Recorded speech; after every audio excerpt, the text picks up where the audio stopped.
Vous écoutez Que du foot avec Noah sur Radio de la Save.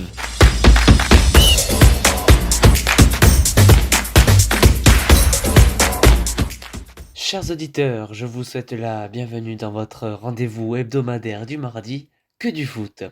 Votre chronique débute par le succès 3-1 des Lillois face aux Brestois. Le stade Pierre-Mauroy a vu son équipe briller pour la 7e fois cette saison. L'équipe a été emmenée par Jonathan David, auteur d'un doublé, lui permettant de dépasser la barre des 100 buts sous le maillot lillois. Ce succès rassure Lille avant de réceptionner Sturm Graz demain à 18h45. Lille est une équipe qui marche et c'est tout l'inverse pour le Paris Saint-Germain qui traverse une période compliquée. Les chiffres en disent autant avec qu'une seule victoire sur les 4 derniers matchs. Le déplacement au Serre fut exaspérant pour les Parisiens qui ont concédé un match nul et vierge de 0-0. Côté Auxerrois, la partie a été marquée par la sublime performance de Donovan León avec 11 arrêts. Les Parisiens joueront ce soir à 21h face aux Autrichiens de Salzbourg. Le derby de l'Ouest était au rendez-vous ce week-end pour le premier derby de Jorge Sampaoli. C'est un mauvais résultat étant donné que ce sont les Nantais les heureux vainqueurs de la rencontre. La fin de match fut vibrante dans un stade de la Beaujoire gonflé à bloc et rien de mieux qu'un but de Moisés Samion à la 88e minute pour faire chavirer les supporters canaris.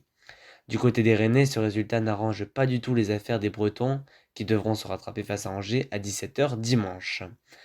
Pour finir, le match du dimanche soir opposait les Stéphanois aux Marseillais pour le retour d'un choc qui dormait depuis 3 ans. Le choc est remporté par les hommes de Roberto De Zerbi sur le score de 2-0. L'ouverture du score fut signée par Adrien Rabiot qui marque son premier but sous le maillot marseillais. Le deuxième buteur est Mason Greenwood qui, d'un point de vue personnel, a enregistré son 10e but de la saison. Saint-Étienne-Marseille, c'est une affiche qu'on retrouvera très prochainement en Coupe de France. Tout de suite, le petit point classement de la Ligue 1 McDonald's.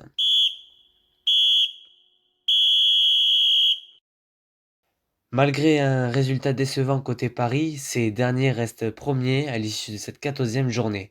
Les Dauphins sont les Phocéens qui sont à égalité de points avec l'AS Monaco qui quant à eux se classe 3e.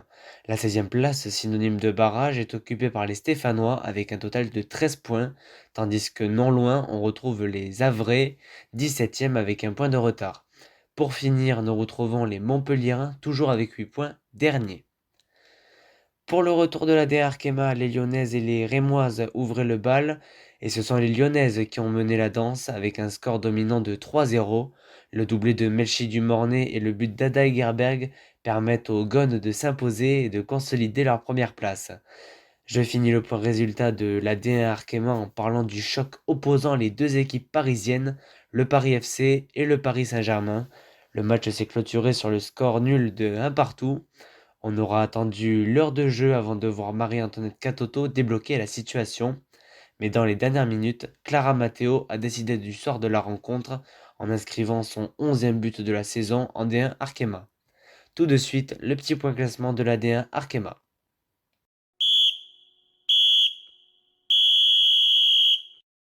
Les Gones sont plus que jamais leaders avec 28 points. Le succès face à Reims leur permet d'avoir 3 points d'avance sur les secondes, qui sont les Parisiennes. Quant à elles, le petit coup d'arrêt leur empêche l'opportunité d'aller gêner les Lyonnaises. Les troisièmes sont toujours les Parisiennes, mais du Paris FC, qui au niveau des résultats sont régulières. La place de barragiste est occupée par les Strasbourgeoises avec 6 points, mais attention pour les Alsaciennes, car à quelques points derrière, on retrouve les Havraises ainsi que les Guingampaises. Les résultats locaux de votre région sont là et ce sont que des victoires. Je débute avec la victoire de Balma 2-0 face à Rives, leur permettant de se hisser à la 7e place de la régionale 1. Victoire sans appel d'Aucanville sur la pelouse de Luznac. Le score est de 4 buts à 1 pour Aucanville qui se relance. Du côté de Muret, les Blaugrana l'ont remporté face à Rodez 2-0. Pour finir, les joueurs de Revel ont arraché la victoire in extremis 4-3 samedi face à l'Union Saint-Jean. Chers auditeurs, je souhaiterais juste envoyer mes félicitations au club de l'Union Saint-Jean qui joueront face à l'AS Monaco en Coupe de France le 22 décembre prochain à 14h45 au Stadium. Les résultats des catégories du TFC, à commencer par la réception des Toulousaines face à Lille sur la pelouse du Stadium. Les Violettes ont fait un match nul 2-2 face aux Dogs, un match à ascenseur émotionnel qui classe les sudistes 3e de D2. Vous pourrez suivre les Violettes dimanche prochain face à Colomiers à 14h30 pour le second tour de la Coupe de France. Les joueurs du TFC se déplaçaient en principauté pour essayer d'aller titiller les Monégasques. Malheureusement, les Toulousains se sont inclinés 2-0 à cause de 2 buts marqués par Wilfried Singo et Brel Mbolo. Les Toulousains se classent 10e de Ligue 1. Vous pourrez les retrouver le week-end prochain face à Saint-Étienne pour l'ouverture de la 15e journée à 20h45 au Stadium. Chers auditeurs, je vous remercie pour votre écoute et vous dis à mardi prochain pour de nouvelles actus foot. Ciao. Vous écoutez Que du foot avec Noah sur Radio de la Save.